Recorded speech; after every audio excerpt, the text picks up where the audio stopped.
Yeah, I'll be, man. My fellow hairless minx of the blue sea. It's me. We back at it again. You already know what time it is. That hot off the press, hot and fresh Friday chapter. You know, we got a lot to talk about. And I do mean a lot. Obviously, I try to contain the hype and keep it concise, but it was one of those chapters. So good luck with that happening. 10:59. The Captain Koby incident. We've been waiting to figure out what happened with Koby. Where's Killer Cobes at? You know what I'm saying? What's going on with Hancock? Let's just jump into it, man. I'm excited. I'm excited right now. The cover chapter was cool. It makes sense, right? There's no way that Carter Curry should be able to get, there's just no way. So this way makes sense because it's within his abilities, and similar to other, we'll call them regular effects in the series, this is not something you could bypass with hockey or anything like that. It's just straight up, here's some gas, here's some scarecrow toxin, and get ready for an acid trip, right? Now, I'm not familiar with controlled substances on that level, but I would think, based on how they're shown in movies and things like that and how they're talked about, Whole Island sounds like a terrifying place to be on a hallucinogen. It's either the best place for you or the worst. I don't think there's an in-between. Whole Island seems scary enough, right? You've got the random talking food and just, I can see that going really bad. Hey, but if it's one thing Caesar Cloud is good at doing, besides things he's not supposed to, it's survival, man. He is a survivor. You call it what you want, but similar to Caribou and Buggy, right? He's one of those characters where they just find a way to make it, even when they gotta fake it. But this chapter is wild, man. We start off with isn't this now? A couple of chapters ago, we found out where Law, Luffy, and Kid are going. So I'm assuming this same exact route that Shanks took, we're about to see this route again, right? And then when you think about Sphinx Island, and when it pops in my head, you think about whose bodies are there, and then you also think of the fact that we still have Weevil in the story. And with all the other Shichibukai being talked about or referenced in some way, like in this chapter, it's only a matter of time before we get back to Weevil. He didn't just disappear from the story. I know it might feel that way, but if everything else has happened, Buggy, Law, Crocodile, Dofi, right? Blackbeard, Boa Hancock, Mihawk. We all know where each of them in Kuma. We know where all these characters are. And Weevil was put the way he was introduced. I can't see him disappearing from the story. So I think soon, maybe not necessarily right now because of the way this chapter ended, but I do think whoever goes, from what I remember, this is the path that the Straw Hats would be on in the first place, which I kind of don't think is really necessary because we just seen Marco. But for this to happen, it's kind of where my head is going, where this might set up for something with Weevil. Either he's already there when Marco gets back to Sphinx Island and we find out chapters later, or whoever comes this route will run into Weevil regardless, right? If he still wants to take out Blackbeard, right? He still wants to go after the old Whitebeard pirates, and he's still forced to be reckoned with for the time being. And then if you factor in what we just seen with, the Snake Princess herself, the Chibi version, and Chibi Mihawk, there is a chance that there's a Chibi Weevil out there. He already has stitches on him to begin with, which in this series so far has implied some type of modifications or something has happened to him, right? All the way back to Dr. Hogback when he was on his human caterpillar type stuff. That could be where it's going, right? Shanks will be doing whatever he's got to go do. He's on his way to do One Piece stuff, or wherever he pops up is going to be crazy to begin with. Yeah, he's like, yo, I'm done with Film Red. coming to North America soon.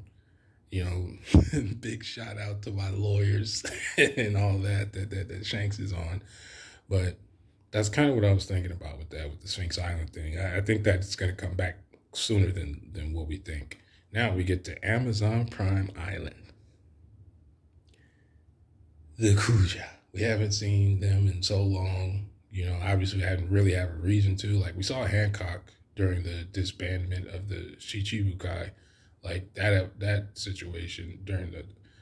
But, like, seeing the country as a whole and seeing everything's kind of cool again. Especially because we saw Luffy's poster in the background, which I'm surprised Blackbeard didn't notice that or mention that or feel like there was a reason to try to take advantage of that, you know.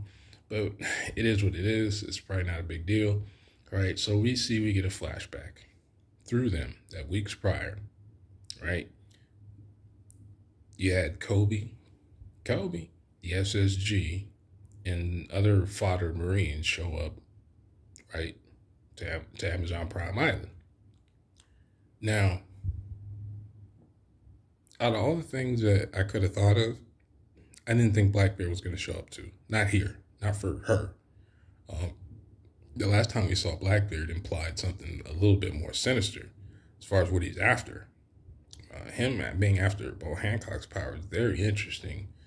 Like, I get how it could be used, you know, because he has the powers of the Gurgura now. The combination of those two could be very devastating, but he wouldn't need that power to do what he already does best, right? Just given how his abilities work. So I was just curious, like, why he would want something like that. Like, is he trying to win over hearts and minds in some kind of way to abuse that? I'm not really sure, because it's not like Blackbeard wants a huge crew. Like, even in this chapter, you can't tell if it's Vasco and Rita Devon, you know, talking about the Kid Mihawk, Pacifista low diffing them. Like, it didn't seem like it was them. And we're not really known for Blackbeard to have fodder. Now, the last time we saw Full of Lead, there was random people because Morius was doing Moria stuff. But I hadn't really thought about him having new crewmates or fodder or anything like that. I just always thought about the captains for some reason. But in this chapter, that's what we see. Then, you know, somebody saying, hey, we're getting low diffed over here. He's like, you guys low diffed by a kid? And then he brings up the white, you know, white hair, brown skin. Oh, I haven't called JD Legend yet, but I already know. We're going to find a way to slander Zoro in this chapter, right? But shout out to him. That's the you know, in the rest of the game. But what I was thinking about was, like, okay, if this is the same power that he was implying, like, oh, if the Marines aren't going to use it, I'm going to use it, right? Where he came all the way to Amazon Lily from, you know, I just can't think why he would think this power is so worth it. You know, like, is there an awakening that's we're unaware of? Because you know, he's had a Delph Fruit book forever, but you can't really trust all the information there as facts to begin with. Like, I'm sure it's been right so far for him. It's worked out perfect. But I'm really scratching my head on that one because I just didn't see Bo's potential like the same way Blackbeard is seeing. You know, it's like he gave up Jewelry Bonnie. He was going to trade her for a ship, right? But he didn't want the smoke with Akainu, which I don't blame him, especially in that environment. You know, I brought that up before. But I thought about it today more, like, that is crazy that he didn't take Jewelry Bonnie's power either. So it's like, did he think it wasn't useful, or he didn't see any potential in it, or is her ability even known? Right? Like, we've seen what happened with Sabaody and Zoro, but that might not be something that's privy to everybody out there. What exactly does her ability do? You know, they might think of it as body modification and not necessarily the aging process, right? So, and it is still trippy to me that somehow she got, between Akainu and the world government, she just disappeared. Like, our ability is broken, but it shouldn't be that broken. Like, they should have had her, like I was saying to, I think it was either Recon or Laz a couple of days ago, I was like, you know, for whatever potential Jewelry Bonnie's fruit has and its implications, you would have thought they would have put her like in a Sea Stone, Hannibal Lecter, Cyrus the Virus type of setup, you know, where she should never be out of the, like, look at the stuff they went through just with Ace when they locked up him and Jinbei.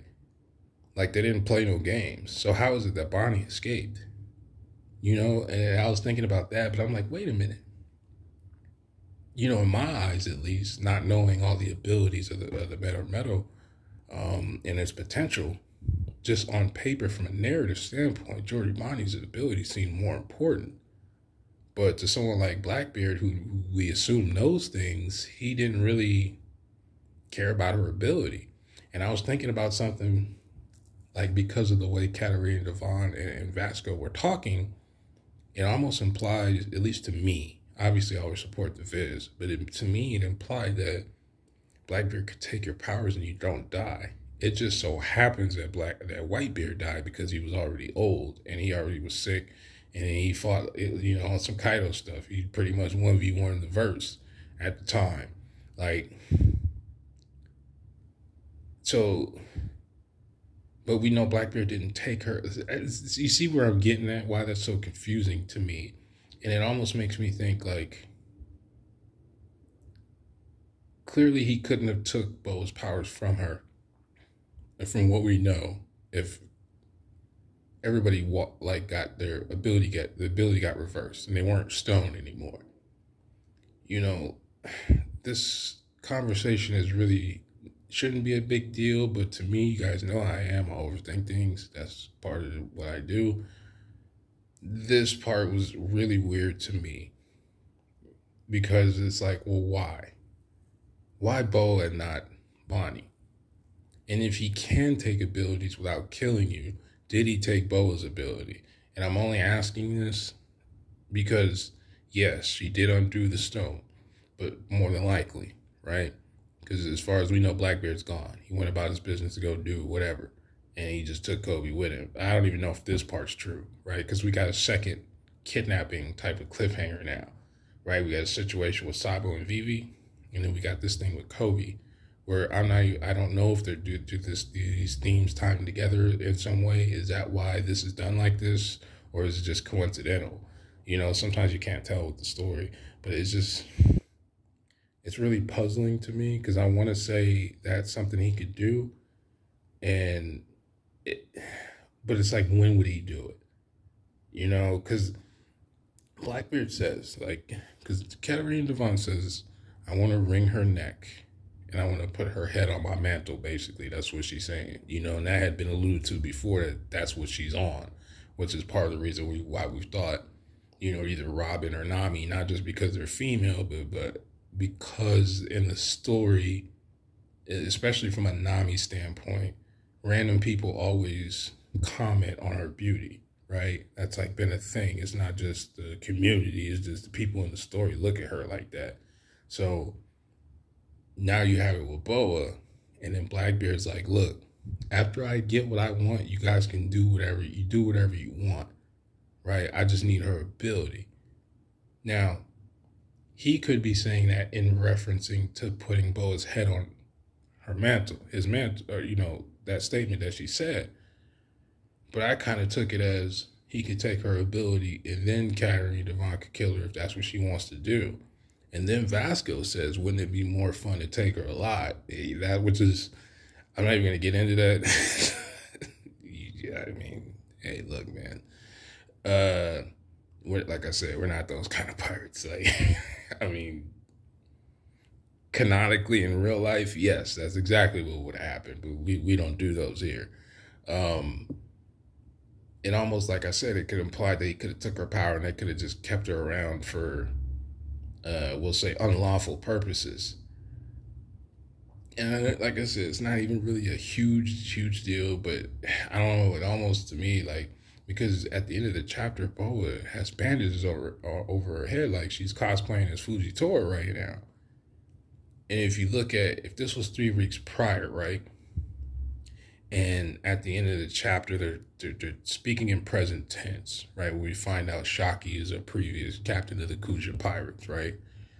If that's in present tense, why is Boa's head bandaged up?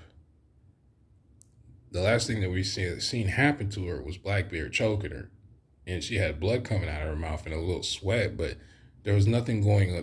I don't understand why she has bandages on.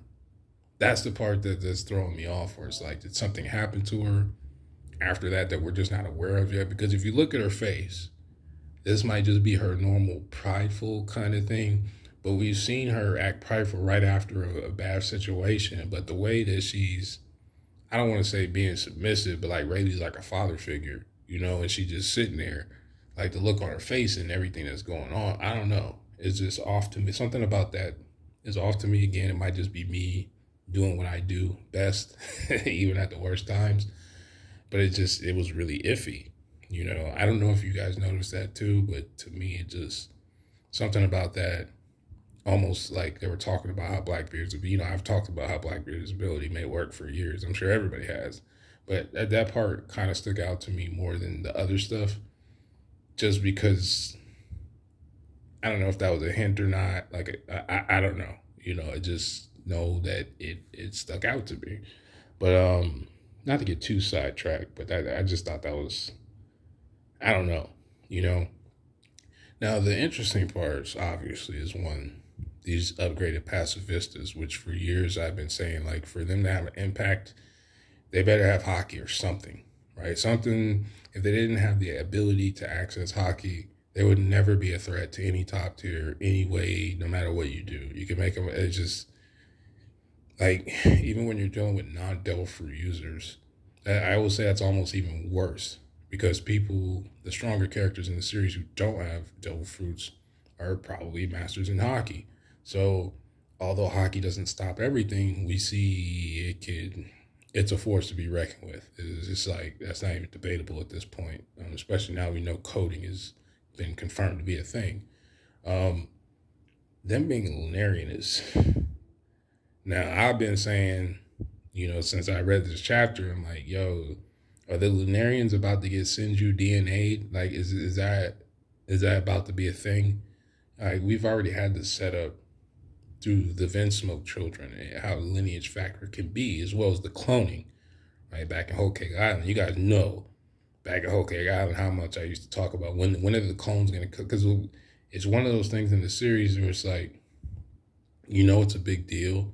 You just don't know how big of a deal, because scientifically that's more advanced than anything else in the series. Like cloning people, only Mr. Two's fruit can do that, and they can only copy faces and things like that. He's not making whole humans. And then remember, Judge's clones only took 4 or 5 years. So these pacifista that look like Boa Hancock and Kid Mihawk, they might only be like 4 or 5 years old in human years, if they're clones. Because this looks like, again, if we're seeing the better versions of character abilities, right? And I just mean like what characters do. Because we had Caesar Clown and what he could do with science, right? Then we had Judge Vinsmoke and the German children. And then we had Queen with making modifications on his own devil fruit, right? And making ice viruses. And this was going to lead to Dr. Vegapunk anyway. We see like what he's capable of with technology is still far superior to anybody else in the verse, because this Lunarian situation is hard enough. But on top of that, they're pacifistas. So they have to have cybernetic parts, right? Even the Kuja sisters mentioned at the end of the chapter that even through everything that happened, of course, after Blackbeard used Black Hole, we didn't see the Kid Mihawk pacifista anymore. I don't think it's destroyed. I don't know where it went. I don't know what he did. It's Blackbeard. But the way that the Kuja sisters had said that everything that happened, they didn't have a scratch on them. We know even pre-time skip, Zoro was able to cut Kuma, right? And that version of Wapo metal that the pacifists are made out of.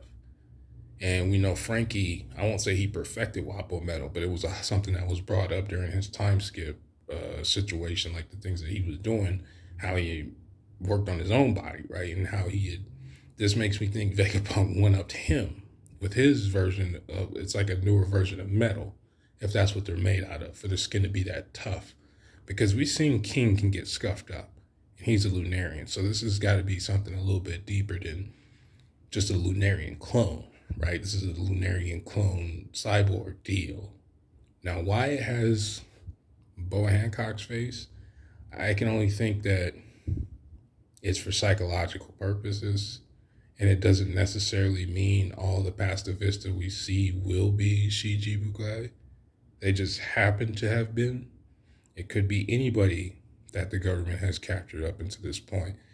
You can pretty much assume that there's a one clap. Whoa, no, my man, what? One clap Kaido. You know there's one out there running around. Although, like, if Vegapunk pretty much copied his fruit from Momo, there's probably a Kaido pacifist of some sort running around here. Because we've been getting these new terms in the series lately, right?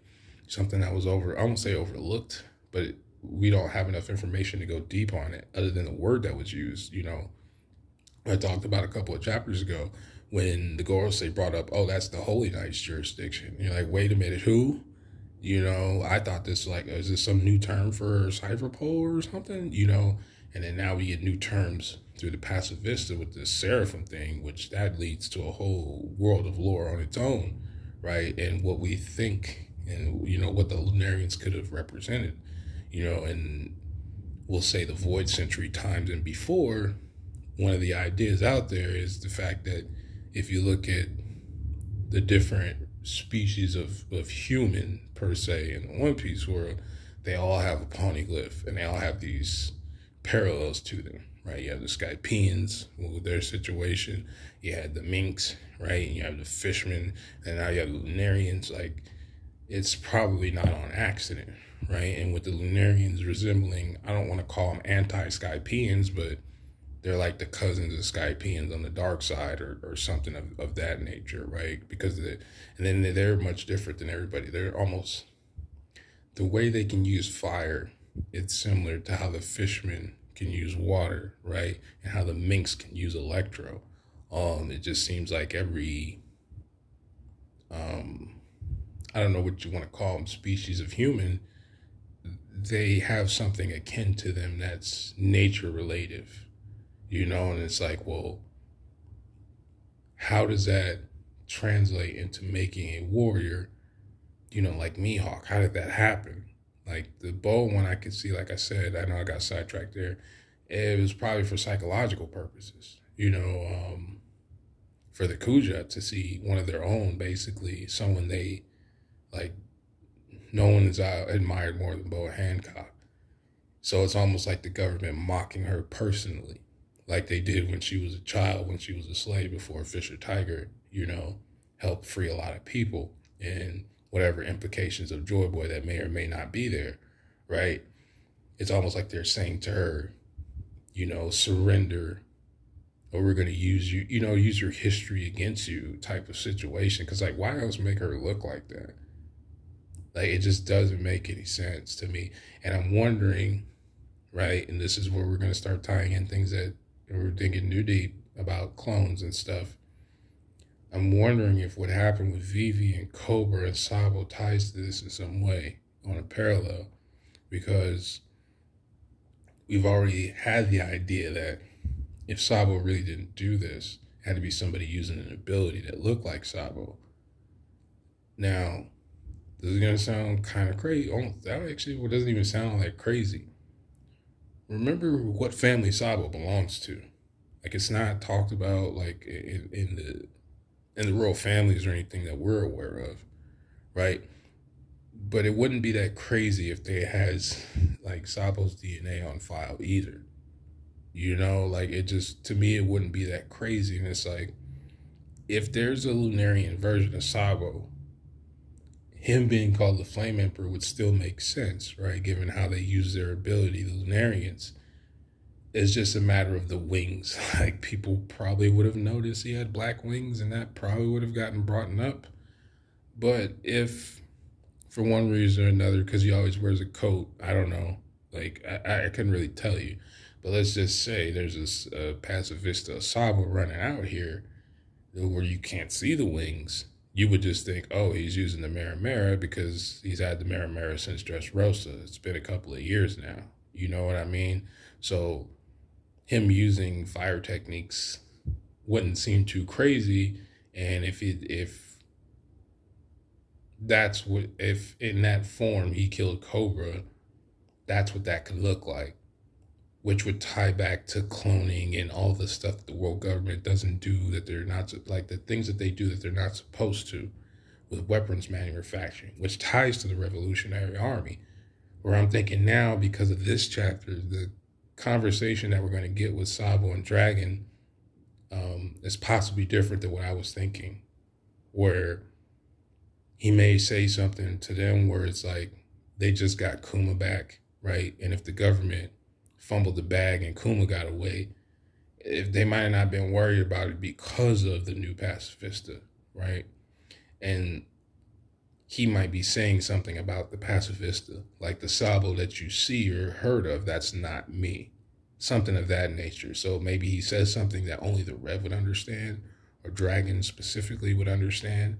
But again, this chapter kind of changed my ideas on that, because I was thinking like it's possible that Sabo just straight up did this, and we're looking at, you know, I'm the leader of the Rev now, not because he's an evil person. It's just that because of how many people follow him now, right, and the revolution that's spread, to Sabo it might be come out the wrong way. Like he might have viewed what he did the wrong way. Whereas, you know, now where it's like, maybe this was supposed to happen. Because think back, you know, I talked about this, how sadistic Sabo really can be. It's only shown 1 or 2 times in the series, but it's there to where how much he hated Gold Kingdom. Remember how much he was talking about the stench, you know, and things like that before Dragon showed up, you know, during the flashback. So it's like, you know, Sabo's a little older now. He has the power to do things that he couldn't do before, to where he could be using that as an advantage. I just, you know, I'm just bringing this up again to refer why I'm even talking about the whole situation with the pacifista. There could be a Sabo one. It might be likely, which would make the conflict make a little bit more sense. Like, why would the world government pick Sabo? Because that's a question I had been asking. Well, now with this chapter, it makes a lot more sense why they would pick Sabo. Because if they use the pacifista to do it, you know, it's like, well, yeah, you got Kuma back, but now there's one of you running around out here. Go deal with that. Chief of staff, you know, like, from what we've seen, the world government is very passive aggressive, where I could see them using those type of tactics, right, for psychological warfare. Because there's more than one way to fight wars and war and peace. We've seen it time and time again. It's not always through strength. So I wouldn't put it past them. Because again, like, their forms are kind of unnecessary. You could make them look like whatever you want from the way it seems, especially if they're clones. Right, we've seen plenty of the Judge. Oh, that was the other thing I was thinking about with the Judge clones. Remember, Judge had a command, like a telekinetic command, that the clones, like when he fought Sanji and he built the wall of the clones, he was able to do that almost telekinetically. So I'm wondering if there's something else that's going on with the pacifistas, the new ones that we haven't seen yet, right? Because of what happened with Kuma, maybe they're making sure that that doesn't happen again.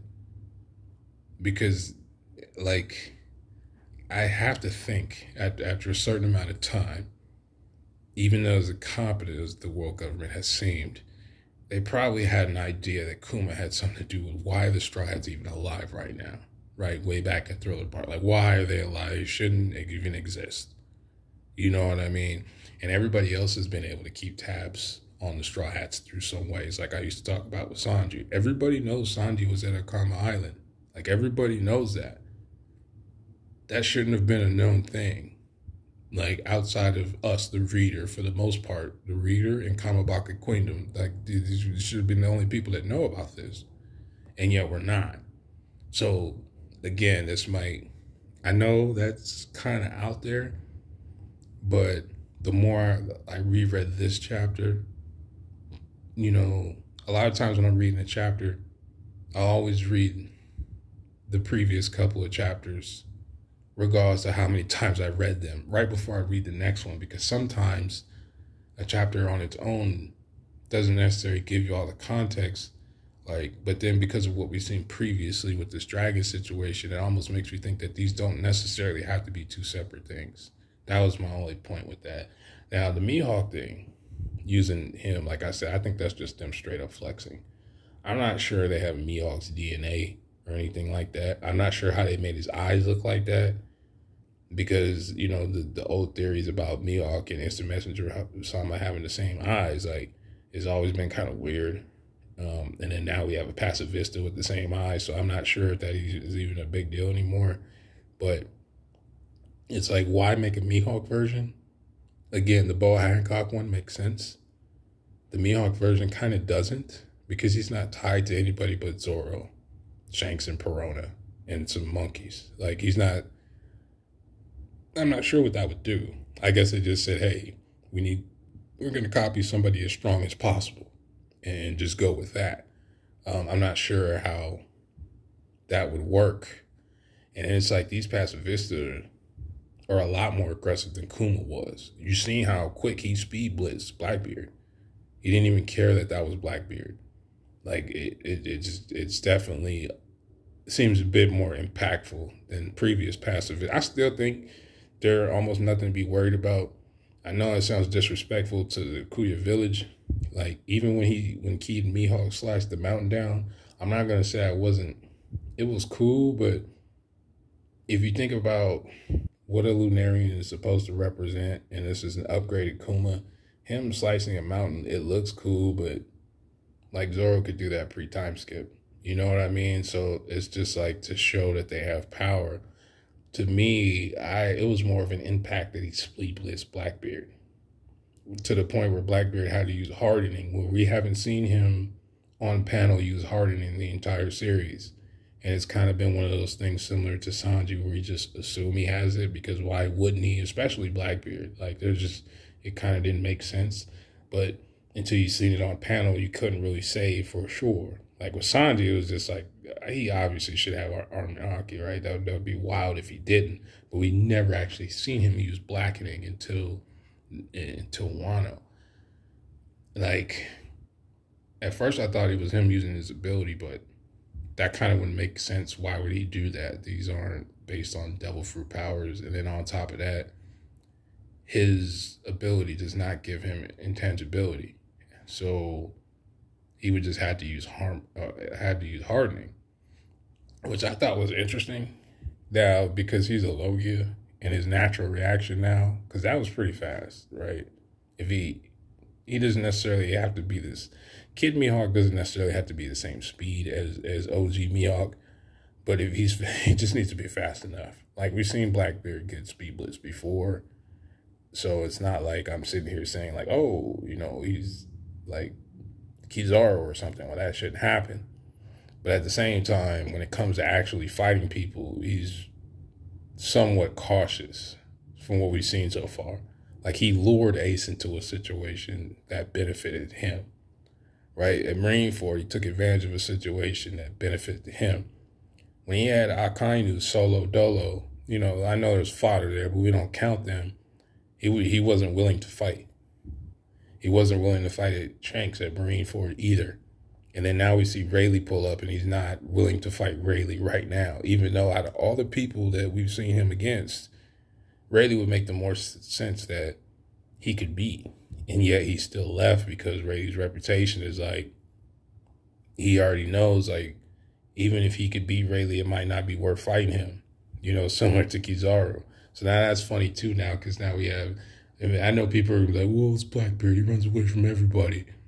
No, he doesn't. Not all the time. He runs away from situations that he's almost like Hawkins. You know, even though he probably believes a bit more in fate and luck and stuff like that, he's almost like Hawkins, where it's like, I'm not taking risks that put me at a disadvantage, you know?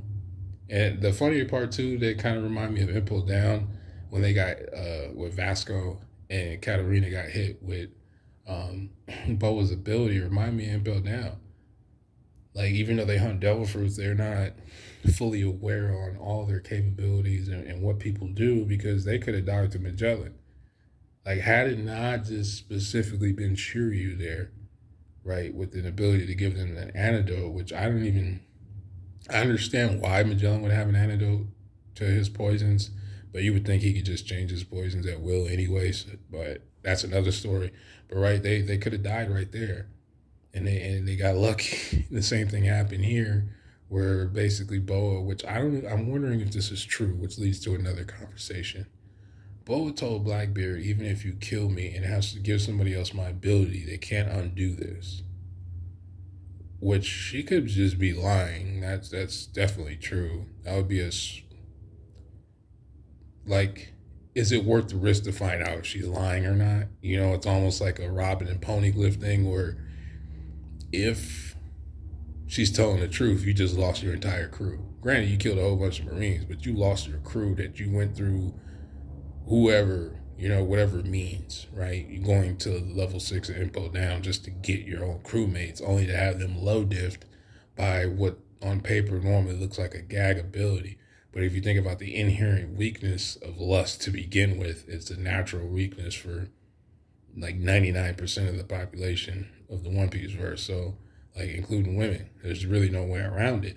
So when I think, I'm like, you know, like I was talking about the body thing, I'm like, you know, maybe it's a little bit more powerful than I'm giving it credit for. But again, the Blackbeard Pirates, not all of them, because we didn't see Lafitte, we didn't see Doc Q, we didn't see Shiryu, which I don't even know if her ability would work on somebody like Shiryu, but then again, he has a different kind of lust, so maybe it doesn't matter what type of lust you have. Like, I don't know, you know, but I thought it was funny not seeing Shiryu there. He only took those two with him, which, based on how they, like, function, you know, if you knew anything about Hancock, you probably wouldn't have brought those two. He couldn't have even brought Burgess either. He probably would have to. And that was the other thing I was thinking about. I could see Koby not being affected by her ability, you know, similar to somebody like Luffy. I could see it, even though Koby's a bit more aware, right, of gender relationships and stuff like that, where stuff like that would make him blush. Like, we only seen Luffy act like that if he's around Usopp or something, or Chopper. Like back when Bo Clay turned into Nami, right, in the anime. Remember when Bo Clay turned into Nami and undid the rope, Luffy had the same effect as Usopp and Sanji, which is very rare for him. But the only times I see him act like that, it's almost when it's with them. And I think I would have brought that up once before. Like, that's why sometimes Luffy will. But most of the time, anything doing with women, like, he only cares about throwing hands. So I just thought that was funny. But Blackbeard not being affected, that's a trip. Because either he just dodged the arrow, right, which I don't even know how that would work. Just given the sequence of events, right, we seen Black Hole, and it was almost like as soon as Boa seen him use Black Hole, she took the advantage to hit everybody with the arrows, but Blackbeard didn't get hit. And his ability doesn't negate powers, it only negates the user who's touching him. Because remember, he got towed up by Ace's flames back in Battle Barrel Island. He was getting towed up by them flames. And he got towed up by Magellan's poison too. So I don't know why it didn't work on him. Either, like I said, he never got hit in the first place, or he's actually more similar to Luffy and Koby as far as that part is concerned. I don't know, though, because, again, if you think about the Jewelry Bonnie, he was like, hey, look, you're not strong enough to be on the crew, but, you know, hey, we'll take the cheeks, man. Like, if you want to give up the cheeks, you can roll. You know, like, so that type of mentality, again, it just makes me think he was never hit with the ability, because somebody like that is definitely somebody who should be subject to Boa Hancock, but he wasn't. So again, you know, it just makes it very interesting with his abilities, where it's not, again, I'm getting sidetracked, but that's what I was thinking. That's really what I was thinking about. Now, here's where it gets crazier. He pretty much told Koby if it wasn't for you, I don't know if I would have been able to oust Ochoku, previous Rocks member, because of the Rocky Port incident. We still don't know exactly what happened, but we also know Law was involved. Now, as far as the sword thing is concerned, this could get real crazy, right? With Koby getting kidnapped, because he could probably, when they get back, because that's the other person we didn't see in this chapter too. We didn't see him either. So even though Blackbeard probably knows Aokiji being with him is some BS, right? Everybody, we talked about that, like, as soon as we found out it happened. Like, I don't think Blackbeard buys this. I'm pretty sure Aokiji knows Blackbeard doesn't buy this. But now taking Koby, if this part is true, right? This could be a lot about Koby getting captured. Because if he is supposed to be a member of Sword, well, no, because see, that would also imply that the girls say more about Sword, and I don't think they do. They're intended for them not to know about it either. This could get real crazy, especially because Law being in Sword has been a theory for ever since we learned about Sword 100 chapters ago.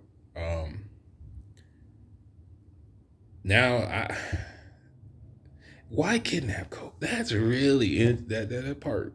It was cooler than, like, thinking about it now. It hits harder than it did when I was reading the chapter, because it was a cliffhanger, and sometimes I don't really like how cliffhangers are done. Not by Oda, just in general. I'm always not really a big cliffhanger guy. Sometimes they hit really hard, but most of the time it's just like, why do we have to wait to find that out? Especially when it ends up being information that's just like whatever. But this is going to be impactful, and I don't think we're getting a Koby rescue arc, right? I don't think that's going to happen. Something is very iffy about that situation, because of Law being involved in what he may or may not represent.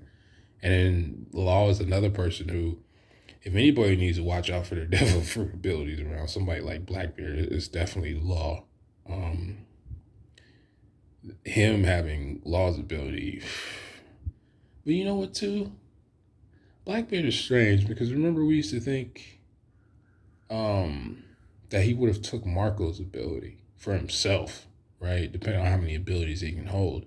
That always made sense because he has regenerative properties and he doesn't have his own. But he didn't take Marco's either. He didn't take Bonnie's, and then now he's not taking Hancock's, even though he said he wanted that ability. He's not taking it. This chapter is puzzling in a good way, because I have no idea why any of these things are being done.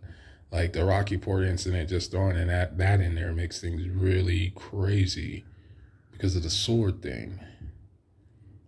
I don't know, man. I have no idea. All I know is Rayleigh has the biggest clout in the series that's not like Shanks, because he just made a Yonko run from him and basically said, yeah, there's no way I was going to win that fight. Again, that makes sense, right? Rayleigh's in his 70s. It's like, but he's still a big enough threat, similar to, this brings like another thing too. I might as well talk about this too, because I was joking when I brought up the Kizaru thing, but I'm not joking with the Akainu thing. This almost, like, for me, is almost confirming an old statement that, people they have this idea that Akainu would have lost to Garp back during Marineford because Garp was angry. And time again, I've said, like, you being mad doesn't matter. Like, Luffy was mad about Ace dying, and, I mean, he was in shock and denial and a few other things, but he was also mad, and he could have died the same day. So you being mad doesn't really mean anything. It's just character portrayal. And I still think, like, Garp would have died that day. Like, we could have lost Garp, Ace, and Luffy in the same day. And then I kind of would have been like, well, there's just Dragon left now. You know what I mean? And that would have been it. But seeing Blackbeard with Rayleigh basically saying, I wouldn't have won that fight. And Blackbeard left anyway. I'm just saying, the Admirals, that kind of is not a thing anymore, because we just got Akainu left But I wanted to talk about that because I thought about it. And I'm like, this is one of those things where if it happened in reverse, everybody would blow it out of proportion and talk about admirals this and admirals that. But because it's Blackbeard, somebody who's known for running, like him running from Rayleigh will be acceptable when it shouldn't be. It should not be acceptable at all, right? We just saw Green Bull get hold by Shanks, and it basically killed Admiral stocks. Like they're penny stocks now. I don't even know if they're penny stocks. Like they're not even listed anymore. Like, but then you have Blackbeard, post time skip Blackbeard, 2 Devil Fruit Blackbeard, confirmed armament hockery user Blackbeard, running from an old dude. It's very strange. I like it, but it's very strange from a narrative standpoint. And so now, I think that's pretty much all I wanted to talk about. I know I was kind of bouncing around there, but this is one of those chapters. It was really hard to stay on one topic because of everything that's involved and what it can evolve in the future. Again, the new pacifists, I think, and not just Lunarians, but they're like Frankie and Queen too. But the material being used is probably an upgrade. Like I think Vegapunk probably found a way to combine, I don't want to say inorganic materials, but basically inorganic materials like metal and people and the cloning process. He's done something, right? With a little bit of Senju Lunarian DNA, Allah Hashirama. I don't know why that was almost so hard for me to say, but this chapter is crazy, man. I still want to talk about it, but I got stuff to do. But the pacifista thing is so wild because, the first time we really was introduced to pacifista involved Centaumaru. So now seeing these versions with Koby, right? And by the way that the Marines were recording, it always makes you think they haven't been used on the battlefield before. I wonder if Centaumaru has like scarier versions with him, but it's like, where would he be? Where would he go? Unless they sent him with the upgraded versions to Wano to find Big Mom Kaido's body. Something of that nature. Because they've always wanted Big Mom, they just couldn't get her. And depending on what happened and where their location is, this would be kind of the time, right? And the thing with the pacifista too, that is kind of weird, where I kind of, at least logistically, has been saying how their forces have been spread so thin. But the odds of them only having 2 pacifistas are really low. So my question is, similar to what I talked about with Sabo, May having one. Part of the reason that idea even popped in my head because I was reading like I said, I reread chapters all the time. And I think it was volume 60, somewhere around that 580s. There was a cover chapter with Vivi, and not a cover chapter story, but just in art, how he does artwork.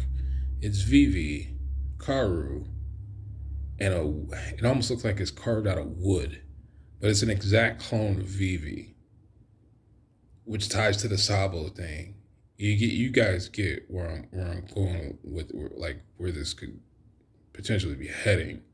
And it makes those old theories about Order 66, even though I don't know much about Star Wars, I do know about that. It makes that theory, to me, like, even more viable with having clones now and in this situation. I'm just excited, man. I'm excited to see what's going to happen.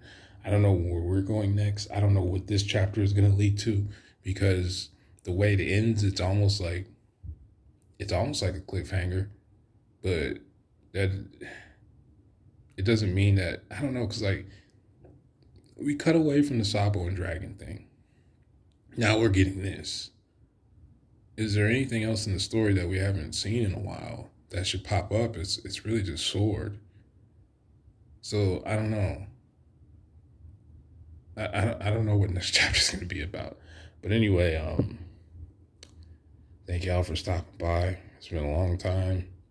I have more things to talk about. I'll have to figure out a way to do that though, because this has already went farther than I really normally wanted to. But analytically speaking, for whatever reason, you guys enjoy these longer discussions, so I'm glad I had the time to do that. Let me know what you think.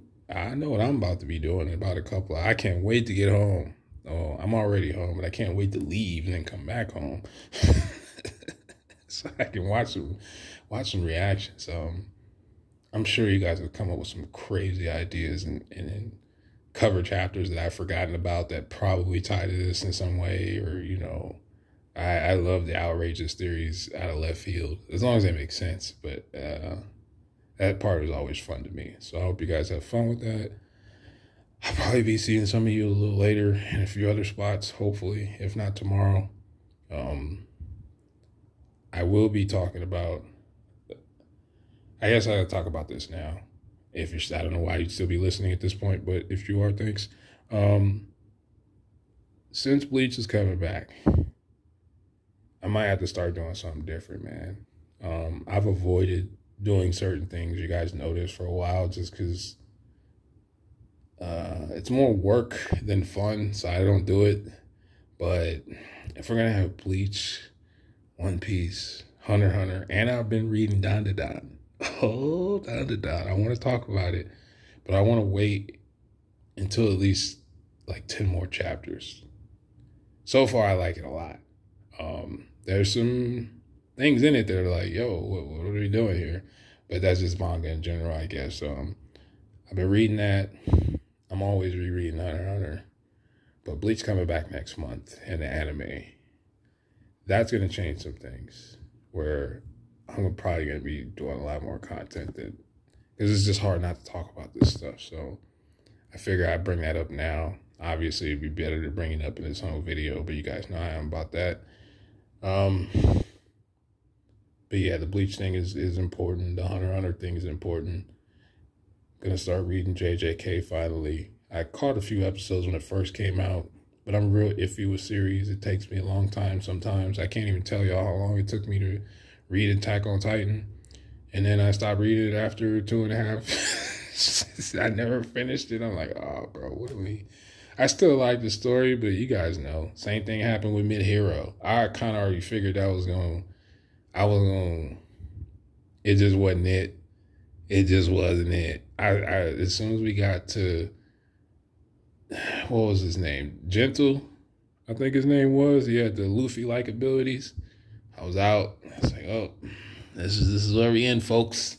But I know some of y'all think I only follow One Piece, but I probably read like 20 different series. It's just some of them aren't really worth talking about, or their subject matter is very questionable as far as like there's not enough room for speculation in their series. But I'm going to start trying to talk about other series like I do in real life. I just don't do it on here. You guys hear me reference so many other series, and I never talk about them here. But now that Bleach is back, that might change. Because for me, reading longer series, Bleach is what started it all. I was anime only for quite some time, too. Back in the the mid-2000s. But then, you find out there's more story, and I'm like, I gotta know. I'm not waiting for this to get animated. I gotta read it now. And that's pretty much, if it wasn't for Ichigo and Urahara Kisuke, I don't know if I ever would have read One Piece or Hunter x Hunter or any, or Vinland Saga or any of those other great series where, I was more into the Cowboy Bebops and Samurai Champloo's, because they told you enough story, but it was short enough where but as time progressed, I'm like, it's actually pretty cool reading a series that has 400 plus chapters in it. Eventually I'll get to finishing Gintama and Hajime no Ippo. I actually only read like 10 chapters of Ippo, but that's another series I kind of like that I'm going to have to get to. I'm rambling. It's just been a while, y'all. Peace out.